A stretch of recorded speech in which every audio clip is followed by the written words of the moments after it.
बेटी का वाकया। दूर जहालत की बात है कि एक बड़े शख्स ने जब नबी करीम सल्लल्लाहु अलैहि वसल्लम को हजरत फातिमा ज़हरा सलामा अल्लाह इलहा के साथ मोहब्बत करते हुए देखा तो हैरत ज़दा होगी। फिर उसकी आंखों से आंसू निकल आए।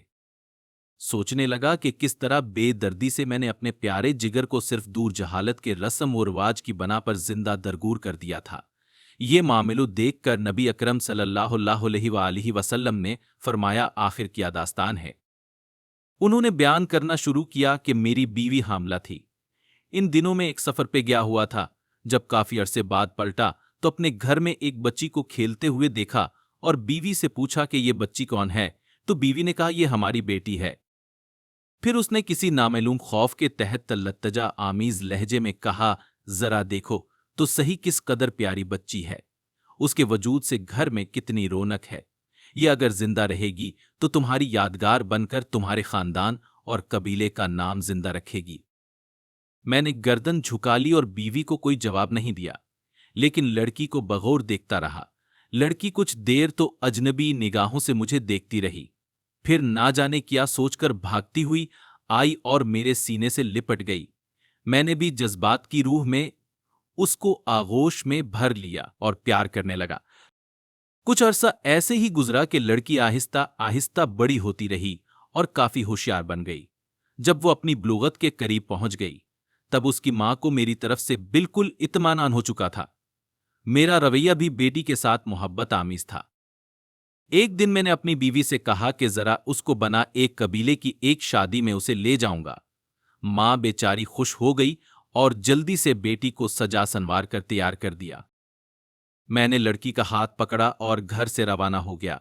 एक गैर आबाद ब्याबान पर पहुंचकर पहले से तैयार शुदा एक घड़े के करीब में खड़ा हो गया। लड़की बड़ी खुशी के साथ अछलती कूदती चली आ रही थी। मेरे करीब आकर रुक गई और बड़ी मासूमियत से सवाल किया, बाबा ये गढ़ा किसके लिए है?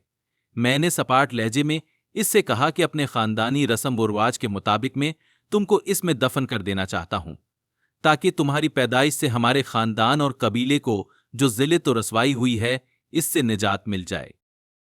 लड़की को सूरत हाल का अंदाजा हुआ तो उसके चेहरे का रंग उड़ गया और किबल उसके कि इसकी तरफ से किसी रुदअमल का इजहार हो। मैंने उसको गड्ढे में धकेल दिया। लड़की रोती रही और गड़गड़ाती रही, लेकिन मुझ पर इसके फरियाद का कोई असर न हुआ। मैंने गड्ढे को मिट्टी से भर दिया। अगरचे आखिरी वक्त तक वो हाथ उठाए मुझसे जिंदगी की भीख मांगती रही, अल्लत्जा करती रही, लेकिन अफसोस मैंने अपने दिल के टुकड़े को जिंदा दरगूर कर दिया। लेकिन उसकी आखिरी इल्तजा भी मेरे कानों में लुए टपकाती रहती है कि बाबा तुमने मुझे तो दफन कर दिया, लेकिन मेरी मां को ना बताना, कह देना कि मैं बेटी को अपने कबीले में छोड़ आया हूं। ये सुनकर हुजूर सल्लल्लाहु अलैहि वसल्लम की आंखों से आंसू जारी हो गए। उस वक्त नबी अकरम सल्लल्लाहु अलैहि वसल्लम की आगोश में जनाब फातिमा के ज़हरा अलैहिस्सलाम बैठी हुई थीं। उनकी आंखें भी नम हो गईं।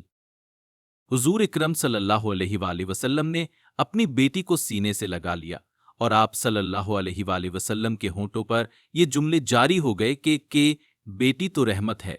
और फिर आसमान की तरफ देखते हुए फरमाया, मैं फातिमा को देखकर अपने मुशामे जां को बहिश्त की खुशबू से मुअत्तर करता हूं। या अल्लाह, मैं तुझसे मौत के वक्त आराम और राहत और क़यामत के हिसाब व किताब के वक्त अफो व मग़फ़िरत का तालिब हूं। बेटियां अल्लाह पाक की रहमत होती हैं, इनकी कदर कीजिए और ये आप लोगों के घरों में कुछ दिन के मेहमान होती हैं। उन्होंने आपका घर छोड़ के चले जाना होता है, लिहाजा इनसे मोहब्बत कीजिए, इनसे प्यार कीजिए, क्योंकि नबी करीम सल्लल्लाहु अलैहि वसल्लम अपनी बेटी फातिमा अल-ज़हरा सलामुल्लाह अलैहा से बहुत मोहब्बत किया करते थे।